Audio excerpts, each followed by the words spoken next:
Author Sewela Langeni is challenging one of the many social stereotypes that believe boys shouldn't cry. Well, she penned a book called Making Friends with Feelings to help young boys express their emotions more freely. The book is about Lubabalo, who is stuck between listening to his friends or his inner voice when it comes to crying in public.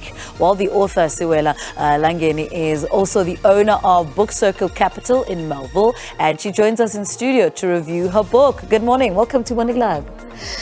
Talk to us about the decision to write this book as a mom to boys. Yes. So it was inspired by my sons, ages 11 and 9. Right. Just raising them and talking to them daily, watching them struggle to process some of the feelings. An event could happen at school or maybe at the playground with friends, and just trying to understand and coming with words like, but mama, am I allowed to cry? Or our boys seem to be weak if they cry.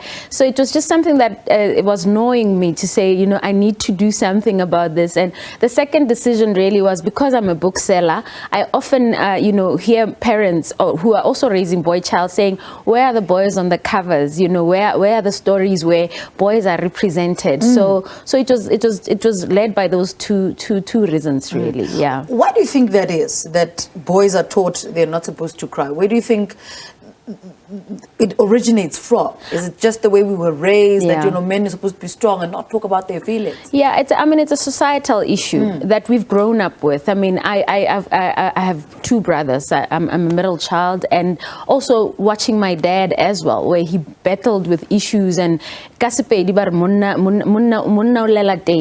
you'll hear words like that.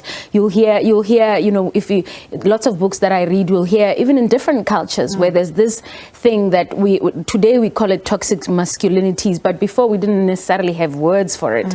But there were words where you're told that, but pain is pain, doesn't have gender, so the pain is pain. And that's one of the things I just wanted to challenge, to say, hey, later we're worried when it manifests in different ways.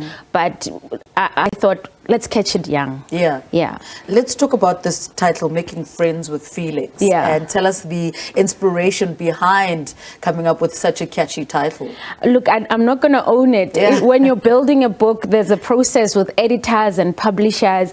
I had something around tears, and they were like, that's not going to work. I had something around boys don't cry. They're like, that's a cliche. So, and they just said, look, let's work through it. The editor in the book, finally, after a whole lot of brainstorming, the story was born like last year, April, and over time we were brainstorming, but Making Friends with Feelings made sense. And Luba doesn't only work about sad feelings. He also, there's a story where he talks about happy feelings when he got his dog as a gift, the feelings he gets from. So I'm just saying, let's give space for boys to celebrate sad feelings and joy also, because there's also where people are not able to express joy. Later you wonder, how do you feel, essentially? So we're saying, let's just create a space where men are just as allowed and boys are just as allowed to express feelings. I want to talk about Lubabalo. Who is he? How old is this amazing character in this book? Luba is 7. He's got 2 older brothers, and they do fun things together. They climb trees, they play cards, but he also plays by himself. So, and that's where Lesedi comes in, and that's the inner voice. And I want boys to celebrate their inner voice, to listen to that inner voice. For my kids, that inner voice is based on our faith. We're Christians, so that's the inner voice. So, but the inner voice will differ for each person. So, he's a fun boy, but then also he battles but he's a sensitive boy, where things that happen hurt him. But then he's beginning to withdraw because he feels like, maybe there's something wrong with him, and that's where he has the conversation with Lesedi about crying. I believe the book is in all official languages. Yes, that is huge. Tell us a little bit about that. New Africa Books are the publisher, and they publish all their books in 11 African languages. So the book is available. I've got copies Yaspedi, I've got copies Xhosa because my boys are Xhosa. There's copies in isiZulu and all the other languages. What for you was the highlight of putting this book together, and what did it teach you about yourself? You are surrounded by books, but taking on the hat of author, is a different hat. It is. Tell us a little bit about it. It is. The book was fun. The highlight is showing the boys, my sons, the book. We have Daddy took pictures of them paging through the books, and just how they were like, wow, this is what we do, and they were like, why did you not use our real names? I said the book is representing of all the other boys that are going to touch the book. book. The process was different in that you need to be able to listen to others, people's advice, be open and humble enough to be guided through the process, and also know that sometimes maybe what you dreamt of originally will evolve as you get other voices in. Yeah. You know, it may seem like an obvious question, but who are you targeting with this book? I'm targeting young boys, for example. First audience is boys. I'm targeting parents that are raising boys, guardians that are raising boys, librarians to stock this book in the libraries. I'm targeting you know, people that are raising kids that I want them to be conscious and just aware. That self-awareness starts with you, and then you can be able to be a better, you know, human in the society that we're in. And parents like myself who, you know, my firstborn is a girl. So my youngest is a boy. And it's the first experience for me to say, okay, what do I do with boys' feelings? Because girls are so easy and so much more easier to raise, in the sense that I can relate to what she is going through. You know, is the book also targeted at people like myself who are like, okay, how do I navigate boys? Absolutely. I've got friends that had girls and then now they have boys. They're calling me, they're like, what? Why didn't you warn me? Because it's such a shift.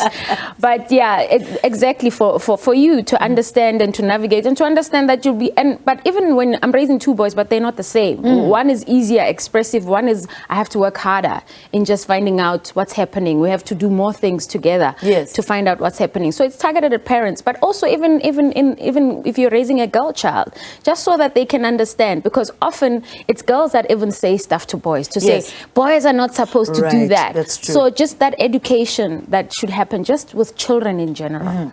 And where's the book available? And speak to us about working with Subi Bosa, the illustrator. Subi Bosa is an illustrator based in Cape Town. He's illustrated a whole lot of other books. I was so grateful that he was available to illustrate my book. This book was also close to his heart as he was going through an emotional process, and he's like, wow, I'm happy to be part of this. They're very beautiful illustrations. The stories come to life. The boys actually think, this is me. Has he ever met me? I said, no, he's never met you.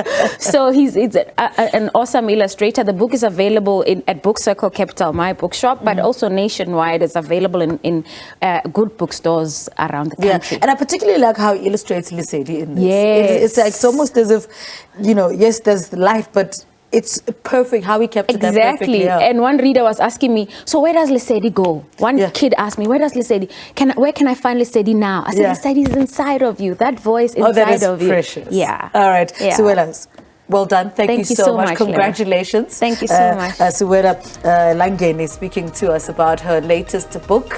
Making Friends with Feelings is a book that teaches boys between the ages of 4 and 8 that it's okay to cry when you're sad. Well, we just spoke to her about her book. There it is on your screen.